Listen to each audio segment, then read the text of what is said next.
Like my teachers made so abundantly clear to me during my schoolboy days, there's nothing worse than wasted potential. Knowing something could be destined for greatness, but watching as it wrestles with itself or gets in with the wrong crowd of bad lads is always frustrating, especially when it comes to video games. That's because there's very few games made with bad intentions. Nobody sets out to make a stinker, and the hundreds of people that often work on these projects can't all have terrible ideas. And that's the difference between a hated game and one that leaves you feeling empty and a bit annoyed. The reality that those good ideas in there didn't get the justice that they deserved. Sometimes it's not the quality of a game that makes it fail though, but rather its lack of commercial success. In these cases, it hurts almost just as much to see a game with so much franchise potential quickly ended because nobody quite got it. I'm Josh from WhatCulture.com, and these are 9 failed video games that had so much more potential. Number 9. Final Fantasy XIV. Now, it's certainly true that the creators of huge franchises like Final Fantasy have a huge advantage when it comes to grabbing attention. When a new release is on the horizon, all gamers need to know is that, well, a new Final Fantasy game is on the horizon. We'll eagerly follow its progress, secure pre-orders, and await the release date with bated breath. All of this attention is a double-edged sword, however. As we all know, when longtime fans feel that a beloved franchise has dropped the ball in some way, they do not take it well. There's so much more at stake, as Final Fantasy XIV found out when it first launched. An ambitious new Final Fantasy MMORPG is certainly an enticing prospect, but players diving in on PC and PS3 in 2013 were less than impressed by the game. The initial release was marred with issues affecting everything from the servers to the combat mechanics. So unsalvageable was the project that Square Enix followed it up with Final Fantasy XIV: A Realm Reborn, an entirely new take on the game, utilizing a different engine and everything, seeking to address its many flaws. A Realm Reborn did do the concept and the Final Fantasy name justice, but the original release is best forgotten. Number 8. Shenmue.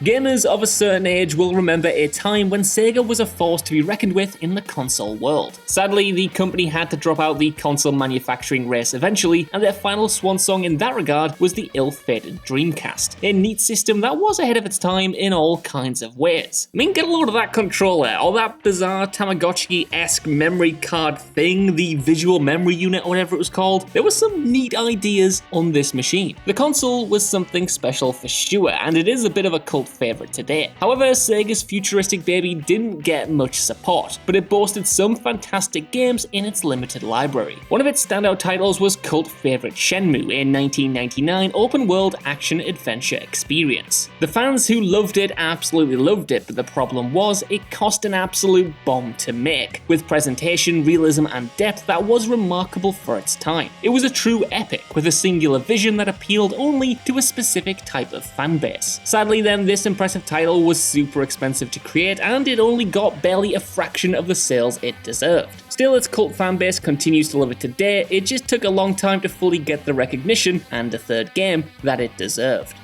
Number 7. Tony Hawk Ride. Some sports games manage to appeal to those who aren't just real-world fans, and extreme sports games are a big example of this especially. The Tony Hawk series, for instance, was a heaping helping of fun for many players, whether they knew what a pop shove-it, double kickflip, or a 360 ollie heel flip was or not. It was a blast just to skate around the open environments, collecting items, and performing absurd feats that would leave us with nary a bone unbroken if we attempted them in real life. And trust me, I used to think of myself as something of a skater, and I was absolutely terrible. 2009's Tony Hawk Ride, however, was just a horrible disappointment. The idea was super solid. A skateboard peripheral that mimics your motions in-game, using a series of infrared sensors. Don't mind if we do, count us in, that sounds amazing. The issue was, though, predictably, that the unwieldy controller wasn't even remotely accurate. The impractical title would have been barrels of fun if the peripheral was responsive, but it wasn't, and the game was an expensive exercise in frustration as a result. It flopped, as did sequel Tony Hawk Shred, which also used this tin pot abomination of a controller, causing the franchise to be stuck in limbo for a long time afterwards. Still, with the advent of VR especially, a skating game like this could be done so well, just probably keep the idea away from Activision. Let anyone else do it.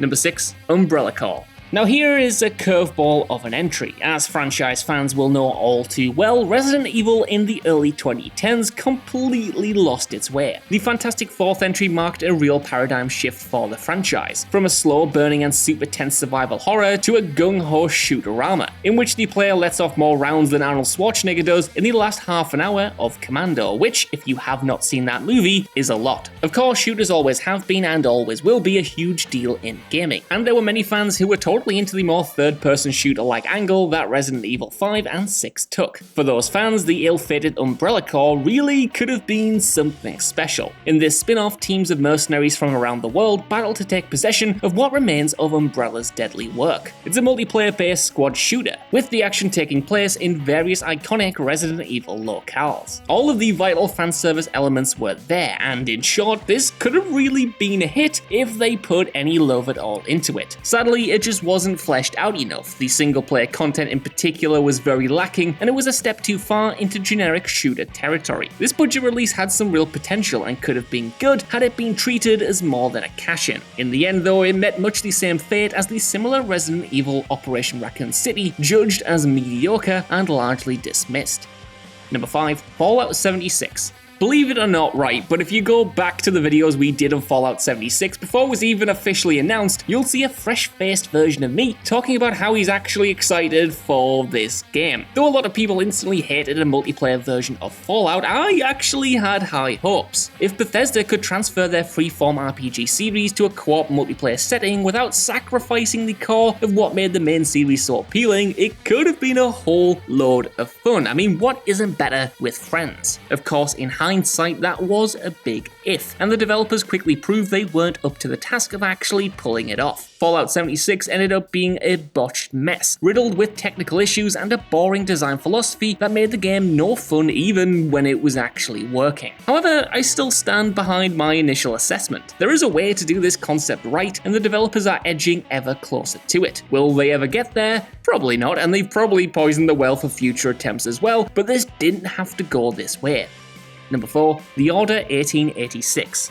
The Order 1886 was shaping up to be an intriguing title and a tempting exclusive for PlayStation 4, because the current generation console struggled a little bit with killer apps, especially early on. The concept, after all, is certainly unique. The Knights of the Round Table fight enemies such as vampires and werewolves in the skewed historical setting of 1886 steampunk London. Now that is a setup that demands attention. Of course, though, radical departures from the norm are a real risk in the gaming industry, and this super creative concept then was let down by gameplay that felt very, very familiar. As with Umbrella Corps, this title proved to be quite a generic shooting experience, with quick-time events, and everyone loves those, thrown in a little too frequently. In terms of presentation, the Order 1886 looks fantastic, but it's quite short and seems to have been shooting for style over substance. And it sucks because so much more could have been done with this unique premise in better hands. It's also a game that just gets going right as the credits roll, making you feel like you've just played a crappy prologue to a great game you'll never actually get.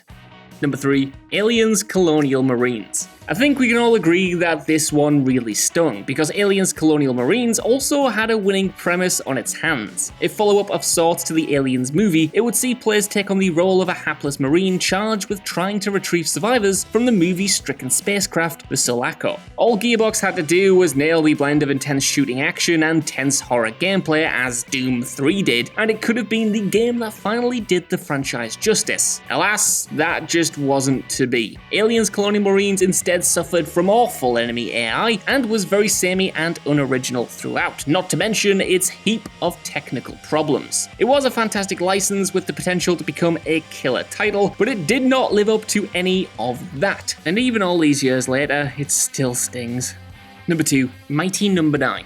Now this really was a tragedy. There was so much riding on Mighty Number 9, so much anticipation once the Kickstarter campaign went live. This was, after all, a Mega Man spiritual successor of sorts, with the legendary Keiji Inafune himself at the helm. The man had a huge input on the Blue Bombers' adventures. He made Mega Man what he is, arguably, and for fans of the classic Capcom franchise, Mighty Number 9 was sure to be solid gold. Needless to say then, the project was funded incredibly quickly, in 2 days in fact, ending with $3.8 million raised. Sadly though, that's when things started to go south. Issues with the development caused the game to be delayed again. While the poorly timed emergence of another Inafune Kickstarter project, Red Ash the Indelible Legend, which had a lot of similarities to Mighty No. 9, wasn't exactly well received. The final result, however, was that when the game did arrive in June of 2016, it wasn't the glorious Mega Man-alike that fans had been hoping for. It leant too heavily on its inspiration, feeling very familiar and overall quite average.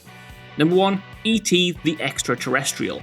Of course, in the early 1980s, gaming was still in its infancy. It was the era of utterly regrettable, hilarious hairstyles, and that's coming from me, and cell phones the size of the Chrysler Building. So gaming had to take a back seat to that sort of thing. As a result, we weren't exactly expecting stunning storytelling, visuals, or anything from the Atari 2600's E.T. the Extraterrestrial. Nevertheless, the game still managed the impressive feat of taking a beloved movie and character and besmirching their good name entirely. The main issue was that the game was just so darn rushed in order to hit stores for the lucrative holiday season. As such, the gameplay was repetitive and simplistic even by the standards of the time. Collecting items in a series of wells, apparently those things are wells, got boring before you'd even booted the game up. It's no wonder so many unsold cartridges ended up in the New Mexico landfill, but did it always have to be this way? Maybe an ET game could have been good, actually. And maybe, in the right hands, history could be completely different. Instead of being one of the games pointed at that killed the industry for a little while, it might have revitalized the whole thing. Am I talking out my backside? Maybe, but I got to believe that an ET game might have, in the right hands, been actually decent. So that's our list. Want to know what you guys think down in the comments below. Do you think these games had way more potential than what we actually got? And is there anything that I missed off this list entirely? Either way, while you're down there, could you give us a like, share, subscribe, and head over to WhatCulture.com for more lists and news like this every single day. Even if you don't, though, I've been Josh. Thank you for watching, and I'll see you soon.